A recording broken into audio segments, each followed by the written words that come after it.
Hello दोस्तों, नमस्कार। SM किसी चैनल में मैं आप सब लोगों का दिल से बहुत बहुत स्वागत करता हूं।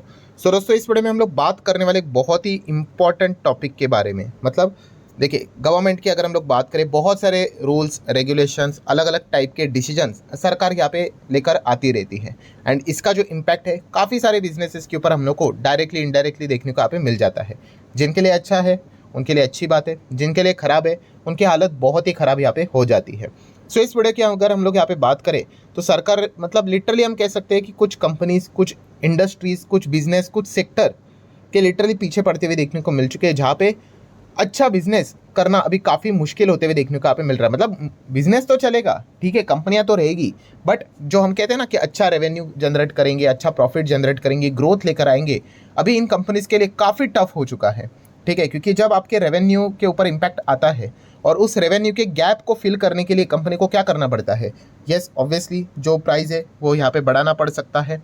एंड इस चीज़ के चलते उनके प्रोडक्ट्स सर्विसेज महंगे हो सकते हैं। एंड अल्टीमेटली क्या हो जाता है कि जो बर्डन है वो एंड यूज़र, कस्टमर, कंज्यूमर के ऊपर आ जाता है। एंड फिर उन प्रोडक्ट्स, चीज़ों की जो डिमांड है वो हम लोग को कम होते हुए देखने को यहाँ पे मिल सकती है। सो ऐसी कुछ चीज़ें इन कंपनीज के साथ हम लोग को होते हुए देखने को यहाँ पे मिल रही है। ठीक है, तो कौन कौन से वो कंपनीज है, इनको हम लोग ज़रूर स्टडी करने की कोशिश यहाँ पे करेंगे कि सरकार ने लिटरली इन कंपनीज की धज्जियां उड़ाकर यहाँ पे रखी हुई है। तो स्टार्ट करेंगे सबसे पहले मोस्ट इंपॉर्टेंट सेक्टर के साथ, जो कि फ्यूचर ओरिएंटेड सेक्टर हम लोग को देखने को मिलता है, गेमिंग इंडस्ट्री। यस, गेमिंग की अगर हम लोग बात करें, गेमिंग में कोई गलत नहीं है, गेमिंग नॉर्मल यहाँ पे चलता रहता है। बट यहाँ पे एक बहुत बड़ा प्रॉब्लम देखने को मिलता था कि जो गेमिंग इंडस्ट्री वाले वो तो है, बट गैम्बलिंग वाले भी क्या काम करते थे, गेमिंग जैसा ही काम करते थे। और जो बहुत सारा लूप होल ढूंढकर गेमिंग वाले ओपनली काम करते हुए देखने को मिलते थे। गैम्बलिंग मतलब जुआ, और गेमिंग कैसे होता है कि आप स्किल के हिसाब से कर सकते हैं करके। तो ये बार बार ये बहुत डिस्प्यूट चलता था। मतलब गेम ऑफ स्किल है या फिर गेम ऑफ चांस है करके, लक का खेल है कि स्किल का है करके। तो सरकार ने इससे रिलेटेड गेम ऑफ स्किल है या चांस है, सब कुछ ही चीज़ों को उड़ा दिया और स्ट्रेट अवे दोनों चीज़ों के ऊपर क्या कर दिया, जीएसटी लगा दिया। ठीक है, दोनों चीज़ों के ऊपर, एंड वो भी रेट्रोस्पेक्टिवली। जब से जीएसटी बनाए तब से लेके अभी तक का पैसा निकालो। तो इसमें क्या हो गया, गेमिंग इंडस्ट्री तो बर्बाद हो ही गई, गैमलिंग वाले तो चलो वो तो डिजर्व ही करते थे। एंड इसी चीज़ के चलते बड़े बड़े कंपनियां हम लोग को तबाह होते हुए देखने को मिल गया। आप देख सकते हैं 28% GST on online gaming also. पहले जब ये शुरुआत में ये कानून आया था, नियम आया था, तो हर कोई यही कह रहा था अरे नहीं, वो तो कैसीनो बेसिनो जो गेमलिंग वाले होते हैं उनके ऊपर रहेगा। बट नहीं, यहाँ पे बाद में स्पष्टीकरण दिया गया कि बोथ स्किल बेस हो या फिर चांस बेस हो, कोई अभी इसमें अंतर नहीं, सबके ऊपर 28% का जीएसटी यहाँ पे लग रहा है करके। तो ये बहुत बड़ा झटका था। इसी चीज़ के चलते गेमिंग वाली इंडस्ट्रीज में हम लोग को भूकंप देखने को मिल गया। आप देख सकते हैं, मैं भी गेमिंग से रिलेटेड ज़्यादा वीडियोस को कवर नहीं करता हूँ, क्योंकि अल्टीमेटली उसको भी गैमलिंग की तरह ही देखा गया। एंड अच्छे अच्छे कंपनीज हम लोग को तबाह होते हुए देखने को यहाँ पे मिल गए। अभी गैमलिंग से रिलेटेड बात करें, गेमिंग से रिलेटेड बात करें, तो आपको पता है डेल्टा कॉर्प जैसी कंपनी, अब पिछले 1 साल का डेटा देख लीजिए, मतलब कितने लेवल से आप देख सकते हैं एकदम जोरदार क्रैश होते हुए देखने को मिला। 5 साल का डेटा देख लीजिए, ये देखो बड़े बड़े 2 बार आप लोगों को गिरावटें देखने को मिलेगी। क्यों? पहले तो यहाँ पे फैसला आया कि आपको 28% जीएसटी, अगेन कह रहा हूँ 28% जीएसटी प्रॉब्लम नहीं है। प्रॉब्लम है कि जब से जीएसटी स्टार्ट हुआ था रेट्रोस्पेक्टिवली, तब से अभी तक का जीएसटी मांग रहे हैं।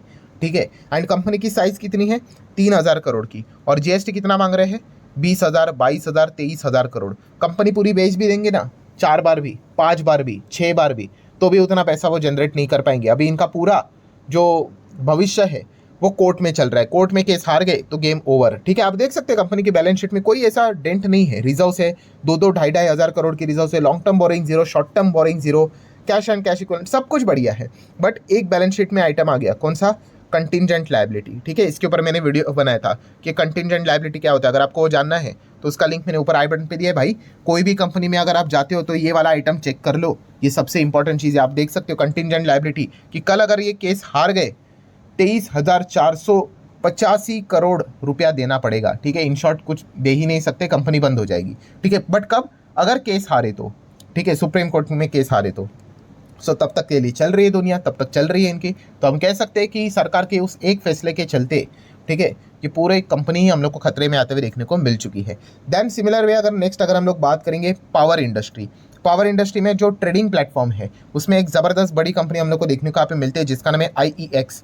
ठीक है, सो इस इस कंपनी की बैंड किसने बजा दी? Yes, RK. सिंह जी की अगर हम लोग बात करें, जो कि हम लोग को फॉर्मर पावर मिनिस्ट्री में काम करते हुए देखने को यहाँ पे मिलते थे। अभी तो पावर मिनिस्ट्री अलग व्यक्ति के कंट्रोल में जाते हुए देखने को यहाँ पे मिल चुके हैं। सो उन्होंने बोल दिया था कि मार्केट कपलिंग को हम लोग बढ़ावा देंगे। सो मार्केट कपलिंग अगर लेकर आएंगे तो आईईएक्स को जो एक बाय डिफॉल्ट बेनिफिट यहाँ पे मिलता है, किस चीज़ का? पीडी का benefit. PD stands for price discovery. Price discovery इनका कोई अलग से फीचर नहीं है, बट इधर ज़्यादा वॉल्यूम्स, इधर ज़्यादा ट्रेडिंग देखने को मिल जाते हैं, तो बेटर प्राइस यहीं पे डिस्कवर होता है। वो बाय डिफॉल्ट एडवांटेज ये खो देंगे, ठीक है। एंड इसीलिए आप देख सकते हो कि आईईएक्स का शेयर हम लोग को ज़बरदस्त 12% क्रैश होते हुए देखने को मिल रहा था, बिकॉज गवर्नमेंट प्लान कर रहा है टू इम्प्लीमेंट मार्केट कपलिंग। एक बार ये इंप्लीमेंट हो गया, मार्केट कपलिंग अगर हो गया, तो आईईएक्स भी बाकी के जो अन्य दो से तीन जो पावर एक्सचेंजेस देखने को जाते हैं उन्हीं के कैटेगरी में आ गया। सिर्फ बिडिंग का ही प्रोसेस वहाँ पे हो जाएगा एंड फिर अल्टीमेटली जो नॉर्मल बिडिंग होकर एक सुपर एक्सचेंज बनाया जाएगा, जो कि शायद से सरकार के कंट्रोल में होए, वो डिसाइड करेगा कि प्राइस क्या रहता है करके, जो कि फिलहाल आईईएक्स को बाय डिफॉल्ट में एडवांटेज मिलता था। सो सरकार के एक डिसीजन के चलते, ठीक है, मार्केट कपलिंग के चलते आईईएक्स में हम लोग को गिरावट देखने को मिली थी। अभी भी फाइनल खबर सामने नहीं आई कि मार्केट कपलिंग होगा कि नहीं, बट जैसे ही हम लोगों ने देखा था कि पहली बार ये खबर देखने को मिली थी, आप चेक कर सकते हैं स्टॉक हम लोग को ज़बरदस्त यहाँ पे गिरते हुए देखने को यहाँ पे मिला था। उसके बाद धीमे धीमे करके उम्मीद भी आई थी, रिकवरी भी की, एंड उसके बाद आप देख सकते हैं वापस गिर गया। एक साल का चार्ट पैटर्न ठीक रहेगा समझने के लिए, ये देखो आप चेक कर लो यहाँ पे डेट, और उसके बाद न्यूज़ देख लो ये हाथ से वापस क्यों गिरा। क्योंकि जो अभी नई सरकार, मतलब सरकार तो एनडीए की ही है, बट जो नए मंत्री जी यहाँ पे बने हैं, ठीक है, उसके अंदर भी अगर हम लोग बात करें तो वापस मार्केट कपलिंग की बात हो रही है। तो उसके बाद वापस होप टूट गई, उम्मीद टूट गई एंड स्टॉक नीचे आ गया। तो इसलिए हम यहाँ पे कह सकते हैं कि सरकार के इन फैसले के चलते आईईएक्स की भी अच्छी खासी बैंड बचते हुए देखने को यहाँ पे मिल चुकी है, ठीक है। इनके बिजनेस में कोई प्रॉब्लम नहीं है, बट अगर सरकार बोलेगी भाई आप ये करोगे, आप ये नहीं करोगे, तो फिर कंपनी क्या ही कर सकती है। तो यही चीज़ें देखने को मिली। देन अगर हम लोग बात करेंगे दोस्तों तो सीजीडी, सिटी गैस डिस्ट्रीब्यूशन वाली कंपनियां, ठीक है, ये कंपनियां गैस बनाती नहीं है, गैस बनाने वाली कंपनियां दूसरी ही है, ठीक है। गेल जैसी कंपनियां, ओएनजीसी जैसी कंपनियां हैं, वो गैस बनाती है। और इन कंपनीज का काम क्या है?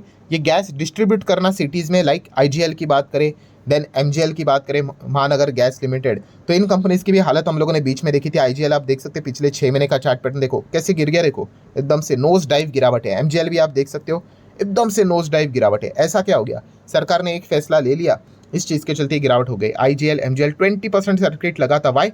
Government reduces APM gas allocation to CGD, CGD बोले तो सिटी गैस डिस्ट्रीब्यूटर्स, इन्हीं की बात हो रही है, आईजीएल और एमजीएल की। अगेन मतलब इसके पहले भी हुआ था, उसके बाद वापस सरकार ने अलोकेशन इनको कम कर दिया। अभी अलोकेशन कम कर दिया, ठीक है। पहले कंपनी क्या करती थी, एक्चुअल में अगर देखा गया तो पूरी तरीके से इसमें सरकार की भी गलती नहीं। कल सरकार भी क्या करती थी कि ये जो बेनिफिट रहता था यहाँ पे एंड यूज़र को, कस्टमर को पास ऑन करने के लिए बोलती थी, ये कंपनियां अपने पास ही वो बेनिफिट ज़्यादा रखती थी, ठीक है। तो इसलिए सरकार ने वो अभी एलोकेशन ही कम कर दिया, एक बार 2 बार कर दिया, तो अभी इनके पास ज़्यादा अभी कुछ यहाँ पे बचेगा ही नहीं। बट अल्टीमेटली क्या होगा इससे? बैंड तो कस्टमर कंज्यूमर की ही बचने वाली है, क्योंकि कंपनीज के मार्जिन्स के ऊपर दबाव आ गया। वो मार्जिन्स के ऊपर दबाव को कैसे सॉल्व करेंगे? गैस के प्राइस बढ़ा देंगे, सिंपल। जैसे प्राइस बढ़ जाएंगे तो गैस महंगी हो जाएगी, तो इनके मार्जिन इंप्रूव होना स्टार्ट यहाँ पे हो जाएंगे। बट येस, ये रिकवरी इतनी आसान नहीं होने वाली, क्योंकि उन्होंने वापस, जैसे मैंने बोला ना, अगेन ये कर दिया है।